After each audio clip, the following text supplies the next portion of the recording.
ప్రియమైన దేవుని పిల్లలారా, ప్రభువు వారి పేరట మీ అందరికీ వందనాలు. ప్రభువు వారి పేరట మీ అందరికీ శుభములు, దీవెనలు కలుగును గాక. ఈ ఉదయకాలం పరిశుద్ధ గ్రంథము నుండి దేవుని వాక్యాన్ని చదువుకుందాము.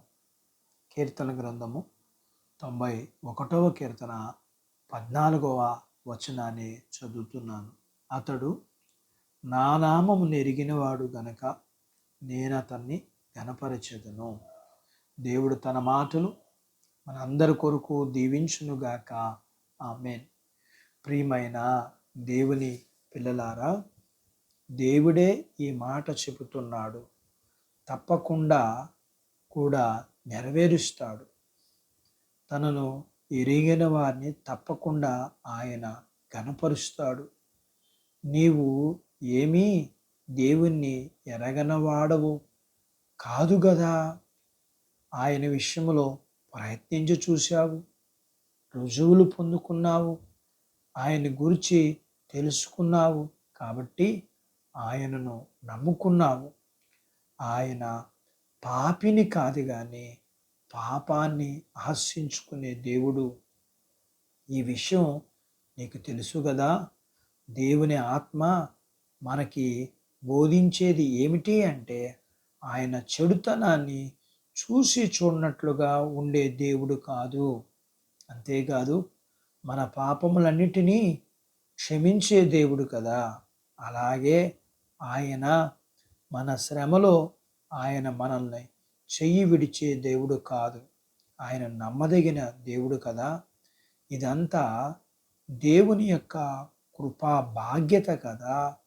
చింత ఎంత సంతోషం. దేవుడు మన ఎడల కృప వెంబడి కృపను అనుగ్రహించే దేవుడు కదా.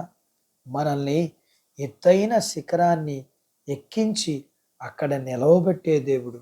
అలాగే అక్కడ భద్రంగా కూడా నిలవబెట్టే దేవుడు కూడా. మనకు ఎంత భద్రత కదా. మనల్ని ఉన్నతమైన స్థానంలో ఉంచే దేవుడు కదా. ఉన్నతమైన జీవితాన్ని ఇచ్చి గొప్ప ఆత్మీయమైన అనుభవాలు ఇచ్చి అందరికీ మాదిరిగా ఉంచే దేవుడు కదా. మనము ఆయనతో సహవాసంగా సమీపంగా ఉండే బాధ్యత ఇచ్చే దేవుడు. అలాగే దేవుని సంఘములో తనకిష్టమైనట్లుగా ఒక్కొక్కరికి ఒక్కొక్క పని ఇచ్చి ఘనపరిచే దేవుడు కదా. దూర దృష్టి, విజయాలు, నిరీక్షణ అనుగ్రహించే దేవుడు కదా. మనల్ని ఘనపరచడం అనేది ఆయనకి ఇష్టం.